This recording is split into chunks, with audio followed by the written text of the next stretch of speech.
You are back with In Session in the Dylan Wisniewski trial. I'm Jean Casares, in for Vinnie Politan. Now that we have heard all of the state's witnesses and watched Dylan's emotional police interrogation, what do you think about the prosecution's case? Have they proven that Dylan was reckless with the firearm that killed his girlfriend? Well, here to help me answer those questions and even more is In Session legal analyst and contributor Sunny Hostin and clinical and forensic psychiatrist Dr. Daniel Boper joining us today. Dr. Boper, I really want to start with you, and I want to ask you a question that may not be on point as to whether they've proven the elements of the case of manslaughter, but this is a question I think only you can answer as a professional. We know that Dylan was 18 years old when this all happened. He was an adult. Physically, he could handle a gun very easily, very well. I mean, he's a large person. Mentally, could he handle a gun? Well, you know, it's an interesting question. I mean, the brain of an 18-year-old is not the same as the brain of, say, you and I. So there are some fundamental differences. Now, I guess under parental supervision, he certainly would be able to handle a firearm. But it seems that if you look at the root cause of this case, there were a lot of breakdowns. And, for example, the lack of supervision on the part of his parents and the fact that he failed to check the firearm to see if it was loaded. So I think from a cognitive standpoint, he has the intelligence, the basic skills to handle a firearm, but through his own negligence, he left out many steps in the process that may have avoided this tragedy. That may be because there was never a safety course that he took on this gun, never really any training on this gun. Sunny Hostin, when you look at this case and you look at the elements that are needed to prove manslaughter, and it's either the intentional act that he did that caused the death, so the pulling of that trigger of that gun, the pointing of that gun at Ashley, and then also the recklessness involved. Have they proven their case?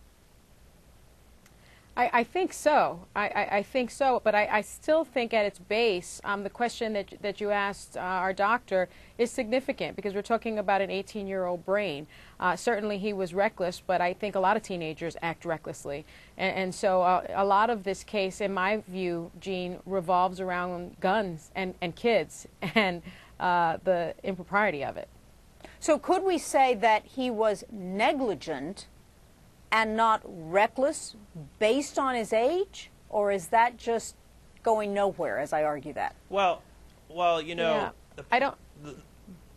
I was going to say that I think the issue is that, you know, whether, you know, it's hard to make the comparison between an 18-year-old and an adult, for example. I mean, from an age standpoint, an 18-year-old is an adult, but we know from, you know, neuroscience that the brain of an 18-year-old is not the same, and that 18-year-olds are much more impulsive and they fail to show restraint in situations, which is why, for example, teenage drivers have higher insurance rates because they get into accidents more, and we know that's because they tend to be more impulsive and, you know, reckless at times. So we have to hold him to the same standard that we would hold an 18-year-old, and while he may be responsible criminally, he may not be completely responsible in the same way an adult would be because of his age.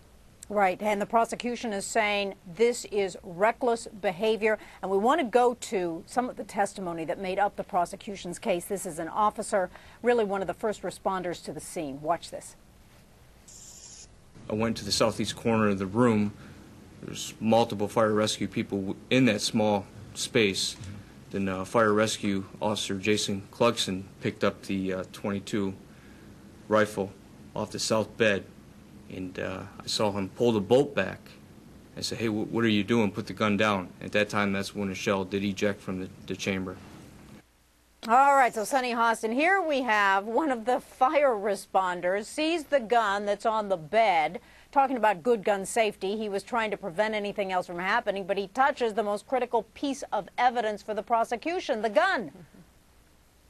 That's right, and I think we're going to hear a lot about that in the defense. I mean, we often hear that defense tactic, right? Poor, sloppy police work, especially when it comes to someone touching the gun. And so I don't think there's any question that the defense can use that information on its behalf. And I also think, you know, this issue of safety and what adults do and what kids do, I think should be made much of from this defense team, because I really do believe it's at the crux of this case, and that is what the jury needs to understand if the defense is going to be successful.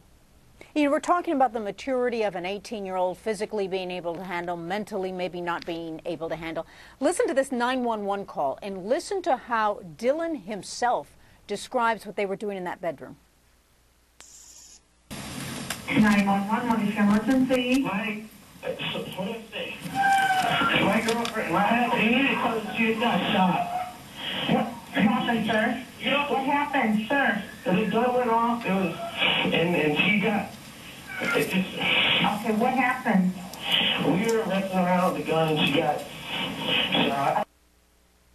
All right, Dr. Daniel Bober, Dylan refers to it as we were messing around with the gun. That implicates him severely in this case. Well, you know, it's very sad. There's no winners in this case. Everyone loses. But, you know, 40% of homes with guns in them have children. And up to a third of those homes store the guns unlocked and loaded. So this is just a cautionary tale about what happens when you don't follow fundamental gun safety and you don't have proper supervision. You know, for an 18-year-old to be using the term messing around with a firearm indicates to me that he doesn't really appreciate or respect the seriousness of handling a firearm. And the defense, I mean, the prosecution would interpret that as recklessness. Now, he comes from a good family. He's a good kid, comes from a good family. Watch the part of the prosecution's case where his own father takes the stand for identification. And how old was she when she passed away?